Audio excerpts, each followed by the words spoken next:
It's a Landslide by Fleetwood Mac. Yeah. Yeah. Came out in 1975. The year after I was born. I didn't realize it was so long ago. Yeah. Well, they did that live version that it actually got on Billboard. I think it was like in the top 50 of Billboard in 97. I think that's when I got more familiar with it. Yeah. I guess that would have probably been when they did their reunion tour. Mm. I gotta say, Lindsey Buckingham is a monster guitar player. He takes simple concepts and just blows them up and with perfection and prowess that makes things sound easy and are not. I don't think that sounds easy. It was interesting, right? Right?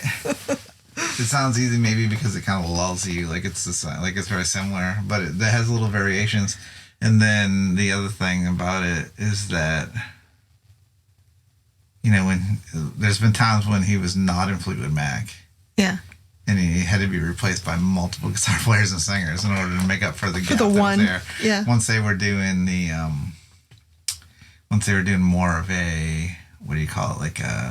Once they were doing their greatest hits tours and things like that, and they were having to play like a lot of the songs that were popular from the 70s when he was in the band, it became a challenge for them to replace him. Yeah. And it was always tumultuous, I guess, between him and Stevie. Do you know that he brought her into Fleetwood Mac originally? Yeah. Do you know this song in particular? She wrote it when she was contemplating perhaps going back to school and quitting music. Really? And she was supporting both her and Lindsey Buckingham by being a waitress and a cleaning lady. Can you imagine having Stevie Nicks as your cleaning lady? Right. I could see waitress because she, to me, like she has kind of that almost like a fae personality where she kind of flits in and says something ethereal that you almost understand, and then she leaves again with you being sort of perplexed, but also you feel encouraged, maybe. Right. Or like you've been touched by something like a light, but you're a little confused. I could see that in a waitress. I guess it's nice that they were, you know, two powers are greater than one. They were both working towards the same goal. Yeah, I'm glad they stuck with it. I'm glad she decided to continue with music. They had the Buckingham Nicks album, I think. Yes. And then I think that the story goes that Mick Fleetwood, who's the drummer for Fleetwood Mac, heard them and he was trying to replace Peter Green. And somebody said, hey, you know about this bass player? You know, and then it became what became, you know, Lindsey Buckingham. Mm-hmm. And I believe that he said, I can come in the band, but you got to take my girlfriend too, or something to that effect. So the story goes. Well, I mean, it makes sense though. Like if she had been supporting the both of them, and they were of a like mind, and they wanted to do music together, it makes sense that when he got sort of a leg up, that he would extend that to her or insist that they be together. But then later on, I guess, like, you know, later in the 70s and before some of the breakups and, like, people leaving the band and whatnot, it's very much known that some of those songs that were written that were hits were written about each other and them playing around with each other in the band and painful. Yeah, like knowing some of the behind-the-scenes stuff. It's crazy. It's like having to perform them. Legends made up. Yeah, like, but having those stories in song form where you have to perform them night after night after night, understanding the actual context of it. Maybe at least, you know, wondering about it. It's heavy. Yeah, that's heavy. It's crazy. Yeah.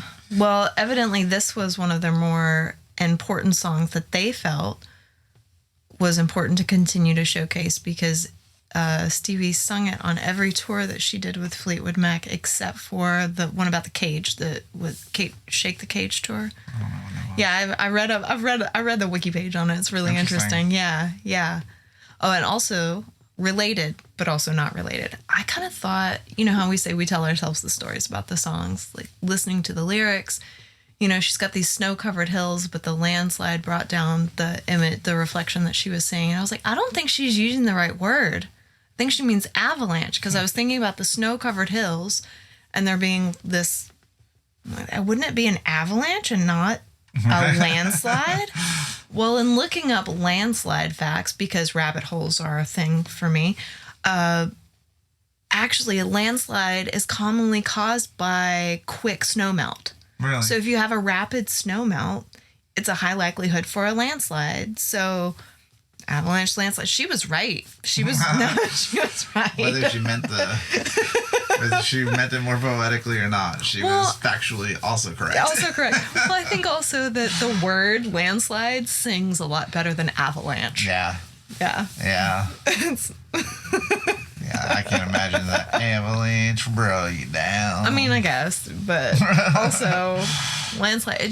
It's a little more melodic, of a word in itself. Yeah. But hey, do you know what to do if you're caught in a landslide? What are the safety precautions for if there's a landslide coming at you? Do you know what you're supposed to do? Duck and cover. Pretty much. Yeah. Like you would in an avalanche. You find a little nook, and if you can have like a heavy piece of furniture or something to brace with that you can hold on to, and you just stay fast until it's done. Nice. I think maybe part of the reason we avoided this song for so long, because it does feel like it's been avoided for a long time too, is because a song like this is so iconic. Yeah. And it's hard to put your own spin on it. Yeah. It's hard to get away from the original. It's hard to... Well, I feel like it was so good. It's hard to do honor to the original, but put a little bit of your own spin on it. And, especially with things iconic like the picking pattern that Lindsay uses and the vocal lines that Stevie sings. Yeah. And it's just so iconic in what it is, and it's like we're not here to just play the record because people can listen to the record. Go listen to the record. It was a multi-platinum, one of the best selling records of all time. Yes. Why would we do that? It was rated... It doesn't make sense. I'm not trying to compete with Stevie Nicks and Lindsey Buckingham, No, on their song. on their song. No, so that's not a thing. No. And it was rated, I think Rolling Stones was the one that rated it 163 in the top 500 songs of all time. Yeah. We're not trying to compete with that. No. We're just trying to what we are trying to do Thank you. Thank you for the great song. Yeah. Thank you for the great song. Maybe bring a little bit of our own personality to it. Yeah. Play a little bit different. Try to bring some expression to it, And it's a hard song to do that with, honestly, But I hope that, we brought something maybe just a little bit different this week. They didn't leave a lot of wiggle room, I gotta say. They didn't leave a ton of wiggle room.